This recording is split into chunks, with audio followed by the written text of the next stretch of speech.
not looking at this as a measure for 6 months. This is the unification that we have wanted to do. We have done it. There's no intention to change this in the short run. Now, why am I saying short run? Because it is not for me to say what will happen in the long run. So many things can happen in the long run which I can't predict. But there's no current intention to go any further.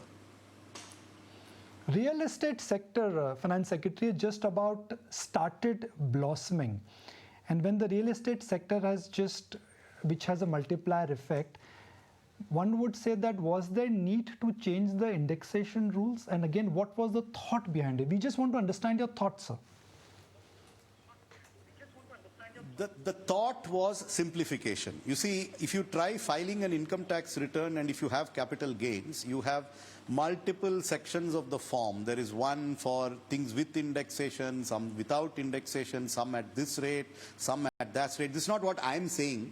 This is what we were told by industry. This is what we were told by taxpayer associations, that it's very complicated.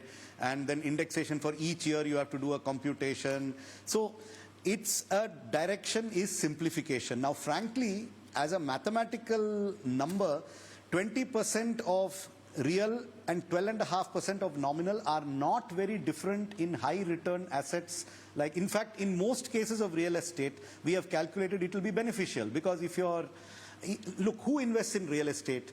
If you invest in real estate only for the sake of your own home, then you have a rollover provision which is there. You don't need to pay tax on your real estate gains. You can roll it over into another house. You can do it for values up to 10 crores. So if we are talking about individual middle class investors having a house, they don't even need to pay a tax when they sell their house, because there are rollover provisions through capital gains bonds. There are rollover provisions through buying another property. So that is not what we are talking about. We are talking about people who are looking at it as an investment. If you're looking at it as an investment, then what rate of return do you expect from real estate? I presume you are looking for something more than a fixed deposit. So if a fixed deposit is giving you 7 to 7.5%, I don't think you would buy a property for that rate of return. So you're looking at something which is substantially higher, which is 11%, 12%, 13, 14, 15, 20. Anything above approximately 10%, and if you take inflation at 4 to 5%, 12.5% is not higher than what you would get. But if you're assuming that property will grow at a very low rate, then perhaps the loss of indexation may result in a higher tax than in a 12.5% rate. But otherwise, 12.5% is far lower than 20%. Yes, there is no indexation, but it's 12.5% of a larger gain instead of 20% of a smaller gain. And we have a number of calculations. It's my rough calculation. If you have a rate of return above 10% and definitely above 11%, then you are better off with 12.5 on the nominal than on 20% on the real gain. My next question, Finance Secretary, is that I just want to capture the message of the government for the market.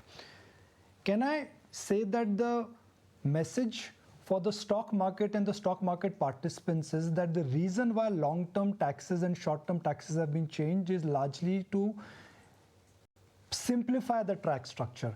The attempt here is not to perhaps increase the cost of transaction in the capital market, and this is no way an indication by the government that there is something wrong with the capital markets in terms of participation and price points.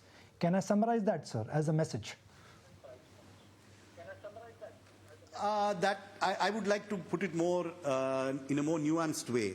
The message to the markets is that long-term investments in the share markets are very important for the economy, and they continue to be encouraged. They will be taxed moderately, as is necessary for every form of income. And there will be less differential between one form of long-term investment and another form of long-term investment, between, say, listed and unlisted, say between listed shares and listed REITs, etc. But there is a second issue, which is that there is a marginal signal which is in favor of long-term versus short-term, which is why the short-term rates have gone up more and the STT on derivative transactions has gone up. So there is a sense that we would like to encourage longer-term investment and not so much put emphasis on speculation through derivatives or speculation through short-term trading in the cash market. The Finance Ministry worried about speculative action and participation in the F&O market. What is your view, sir? Worried may be too strong a term, but I think the ratio of futures and options trading to cash market trading in India is abnormally high by global standards. And it is, I would say it's a concern. And but however, it is not something that we would like to handle in a heavy-handed manner. Specific measures would be taken by regulators when they feel it is appropriate. But from our side, this is an opportunity to collect a tax on a non-merit activity as we see it. If you like this video, then like, share and subscribe to ET Now.